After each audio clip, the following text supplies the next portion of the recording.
Хомус Архивариус. Как се чувстваш тази роля? Благодаря ти, Мария. Тъй като моята книга беше представена вече няколко пъти от университетски преподаватели,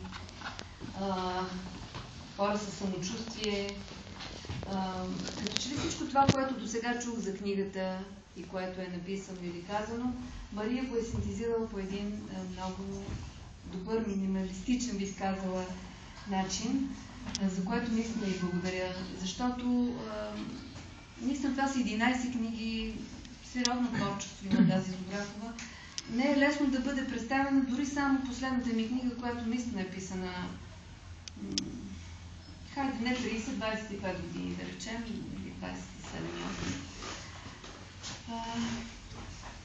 Искам да започна с това, да благодаря на Мария, да благодаря на вас, че сте тук в тази толкова приятна камерна зала, в която наистина като че ли е мястото за литературни срещи.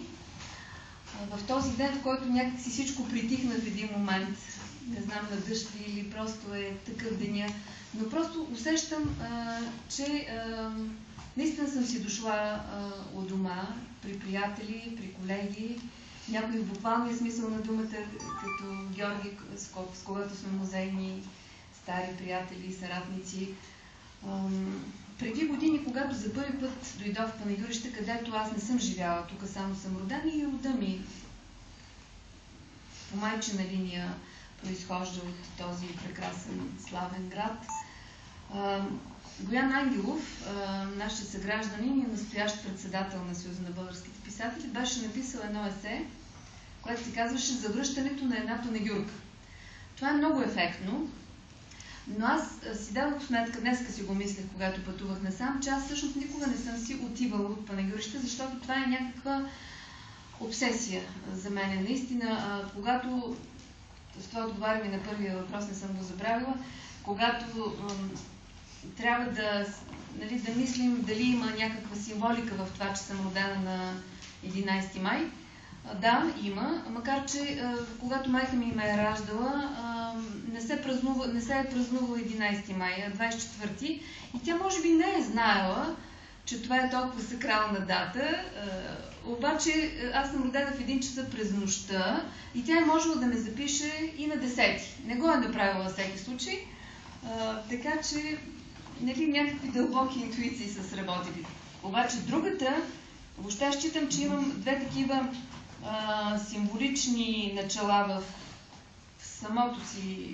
самата си поява на бял свят. Едната, разбира се, е тази дата на светите равноапостоли и съпокровители на Европа, светите брати Кирил и Методий.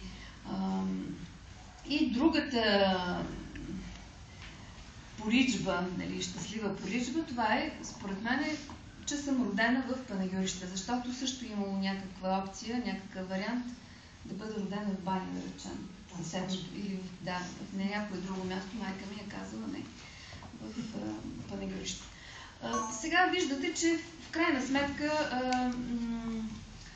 доста е условно това, че аз съм панагюрка, само съм се родила тук. Връзката с рода ми е загубена отдавна, тъй като нямаме къща, имаме роднини, разбира се, те са тук, част от тях. Но аз се изживявам като панагюрка.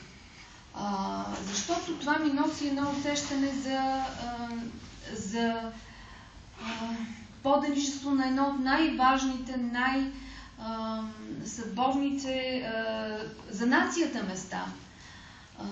И като че ли това е все моят камен град, когато го написах, той е в тази книга "Любовен архив", която дължа на Стоян Радулов и на господин Цуцорков, който субсидира тази книга. Тя е субсидирана от Панагюрище, така че аз мисля за Панагюрище, но и ето виждате, че имам и някакви благодетели от този град.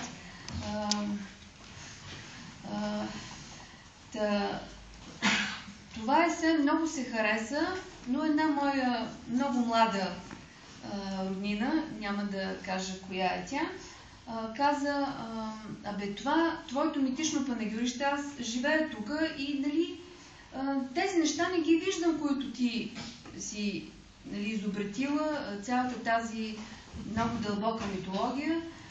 И казвам, ти като идваш от панегюр, ще се срещаш с най-готините